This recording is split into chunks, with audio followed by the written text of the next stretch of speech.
Hello students, कैसे हैं आप लोग? And students, so today we are going to discuss about the communication indirectly.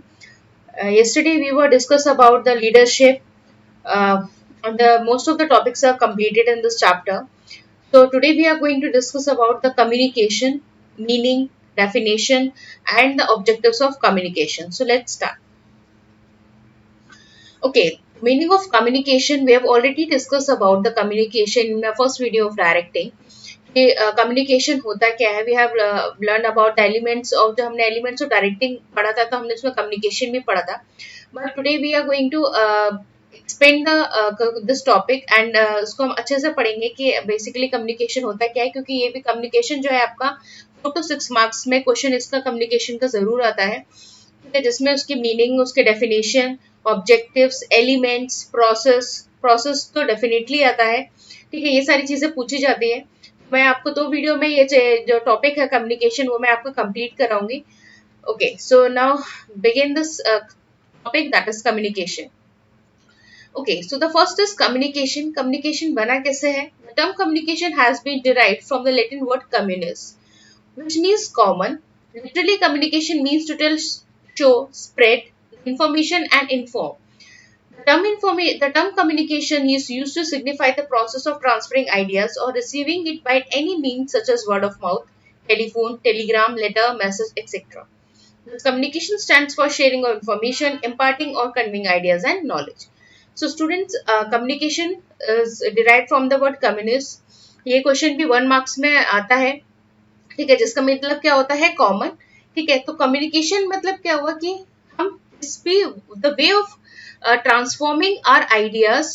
ठीक है, हम जिस तरीके से भी अपने आइडियाज, अपने वर्ड्स को हम एक पर्सन से दूसरे पर्सन को हम ट्रांसफर कर रहे हैं, that means of communication is that means of passing the words is known as communication. यानी कि अगर मैं आपको ऐसी कोई बात समझा रही हूँ, यानी कि वर्ड ऑफ माउथ हो गया, तो ये क्या हो गया? ये भी कम्युनिकेशन हो गया. मैं आपको पीडीएफ दिखा रही हूँ, आप उसको देख रहे हैं, तो ये भी क्या हो गया? कम्युनिकेशन हो गया. हो सकता हो कि सिर्फ आपको जैसे बुक है, बुक आप पढ़ते हैं. ठीक है, बुक ऐसा तो है नहीं कि बुक बोलती है, तो बुक में आप जब पढ़ रहे तो वो भी क्या हो गया? कम्युनिकेशन हो गया. ठीक है, लेटर, टेलीग्राम, मैसेज, यानी कि जिस भी तरीके से आप किसी बात को दूसरे तक पहुंचा रहे हैं, that means is known as communication.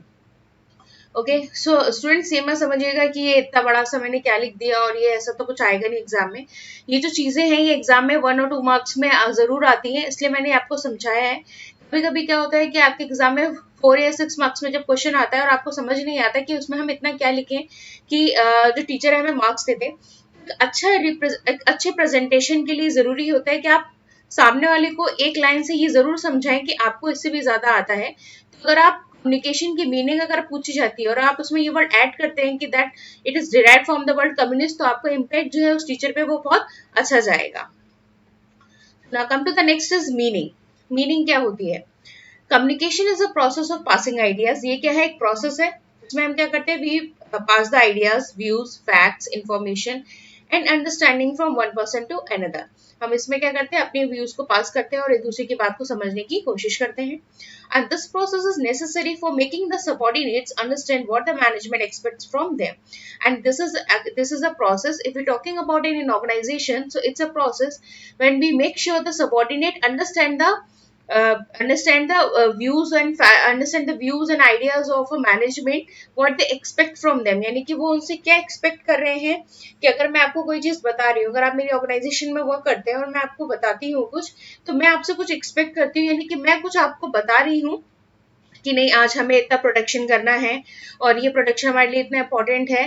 तो यानी कि मैं आपसे कुछ एक्सपेक्ट कर रही हूँ और ये जो वे है मैं आपको जो बता रही हूँ, ये क्या हो गया? कम्युनिकेशन हो गया कि मैं कितने अच्छे तरीके से आपको वो बात को कन्वे कर रही हूँ. So that is the meaning of communication. Next आते हैं डेफिनेशन. डेफिनेशन यहाँ मैंने 3 ऑथर की दी हुई है. आप इसमें से कोई भी एटलीस्ट 2 तो जरूर लर्न करिएगा, जिससे क्या है कि आप एग्जाम में उसको अच्छे से रिप्रेजेंट कर सकें. ठीक है, तो according to Koontz and O'Donnell ने क्या कहा है कि communication may be understood as the exchange of information at least between two persons with a view to create an understanding in the mind of the other, whether or it not gives rise to conflict. Newman and Summer ने क्या कहा है कि communication क्या है? Exchange of facts, ideas, opinions और emotions by two or more person. Lewis and Allen, communication is a sum of all things a person does what he wants to create an understanding in the mind of another. So there are the three authors. ठीक है, उनके अपने अपने views है communication को लेके. आप कोई भी उसमें से दो डेफिनेशन लर्न कर सकते हैं.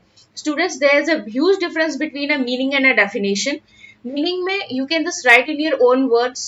आप कुछ भी ऊपर नीचे लिख कर सकते हैं, अपने वर्ड्स में लिख सकते हैं अगर आपको अच्छे से चीजें समझ आ रही हैं. बट डेफिनेशन में जो ऑथर का लिखे हुए जो वर्ड्स होते हैं आप उसको चेंज नहीं कर सकते हैं. ना इस बात का जरूर ध्यान रखिएगा कि आप उसको चेंज ना करें. Come to the next is objective of communication. Objective क्या है? The primary objective of communication and management is to convey information. यानी कि सबसे प्राइम ऑब्जेक्टिव हमारा कम्युनिकेशन का क्या होता है कि हम अपनी बातों को कन्वे कर सकें. Instructions, policies, procedures, decisions, etc. So the listener will hear, read, understand and what is said. यानी कि सबसे प्राइमरी ऑब्जेक्टिव होता है हमारे कम्युनिकेशन का कि टू कन्वे द इंफॉर्मेशन. जो भी इंस्ट्रक्शंस दिए जाते हैं, हमारे जो भी डिसीजंस होते हैं, सो जो भी लिसनर है वो उनको अच्छे से समझ सके, पढ़ सके और उसको सुन सके. नेक्स्ट है अदर मोटिवेटिंग गोल्स और ऑब्जेक्टिव्स ऑफ मैनेजरियल कम्युनिकेशन में भी social interchange, personal advancement and self expression. Next communication का हमारा मेन रोल जो अगर हम ऑर्गेनाइजेशन की बात करें, हम अकॉर्डिंग टू डायरेक्टिंग की बात करें, तो उसके लिए सबसे जरूरी ये होता है बच्चों, मैं अगर आपको यहाँ से कोई बात, जैसे मैंने अभी आपको बताया कि एग्जाम में कैसा आता है, ऐसे ही अगर आप जब स्कूल जाते होंगे तो कोई ऐसा टीचर होगा जो आपको मोटिवेट करता होगा. यानी कि वर्ड ऑफ माउथ या द वे ऑफ एक्सप्रेशन आपको हमारा कम्युनिकेशन किस तरीके से हेल्प कर रहा है. अगर मैं आपको मोटिवेट कर रही हूँ तो ये क्या होगा, ये भी एक तरीके से कम्युनिकेशन हो गया. तो अगर हम एज अ डायरेक्टिंग की हम बात करें तो उसमें ऑर्गेनाइजेशन में क्या होता है, मोटिवेटिंग गोल्स में काम आता है कि जिससे हम क्या करें, सोशल इंटरचेंज कर सके, लोगों से हम बात कर सके और उनको क्या करें, हम मोटिवेट कर सके. नेक्स्ट है communication enables a group to think together, to see together and to act together. In fact, without communication, there could be no organization. Yes. So, जैसे मैनेजमेंट जरूरी होता है हर चीज के लिए, in the same way the communication is also very important because without communication there is no organization. अगर हम कोई कम्युनिकेट नहीं करेंगे कि हम जैसे कोई मान लीजिए कि आपको कोई बहुत बड़ा ऑर्गेनाइजेशन में कोई प्रोडक्ट बनाने का काम आता है, या मान लीजिए को आपको प्रोजेक्ट मिलता है और ग्रुप प्रोजेक्ट जैसे मिलते हैं, अगर ग्रुप प्रोजेक्ट में अगर आप कम्युनिकेट नहीं करेंगे तो क्या होगा, ऑब्वियसली सब गड़बड़ हो जाएगा क्योंकि किसी को पता ही नहीं होगा कि आपका वर्क क्या है और दूसरे बच्चे का वर्क क्या है. तो कम्युनिकेशन के लिए सबसे जरूरी क्या होता है कि एक ऑर्गेनाइज तरीके से काम होना चाहिए और साथ में अगर आप मिलकर काम करेंगे तो आपका काम अच्छे से होगा. नेक्स्ट आता है management is getting things done through others, hence all management acts must pass through the bottleneck of communication. Yes, अभी हम लोग ने बात करी कि जिस तरीके से मैनेजमेंट में हर किसी भी काम को पूरा करने के लिए मैनेजमेंट जरूरी होता है, उसी तरीके से ये जरूरी हो जाता है कि हम क्या करें, कम्युनिकेशन में हमारा कैसा हो, कम्युनिकेशन में हमारा इस तरीके से अच्छा होना चाहिए कि हम उस पर्टिकुलर चीज को मैनेज कर सके by the word of mouth और द कम्युनिकेट कर सके, ताकि वो हमारा जो भी वर्क है वो उसमें कम्युनिकेशन का रोल जो है वो अच्छे से आ सके. नेक्स्ट आता है better communicating gets better job performance and more work satisfaction. ठीक है, देखिए बेटर कम्युनिकेशन होगा तो आपको क्या होगा, बेटर जॉब परफॉर्मेंस आप कर पाएंगे और आप दूसरों को सेटिस्फाई कर पाएंगे. जिस तरीके से देखिए स्टूडेंट्स, मैं आपको समझा रही हूँ, मैं कम्युनिकेट कर रही हूँ आपसे, मैं अपना अगर बेटर दूंगी तो आपको बेटर समझ आएगा, तो मे बी आप अच्छे से सेटिस्फाई हो सकेंगे कि मैंने जो लिखा है वो मैंने आपको समझाया है. तो ये क्या हो गया, that is one way communication. Each managerial position is a centre of communication. यानी कि हर एक मैनेजरियल पोजीशन क्या होती है, एक सेंटर ऑफ कम्युनिकेशन होती है, कितने अच्छे तरीके से उस चीज को रिप्रेजेंट करते हैं.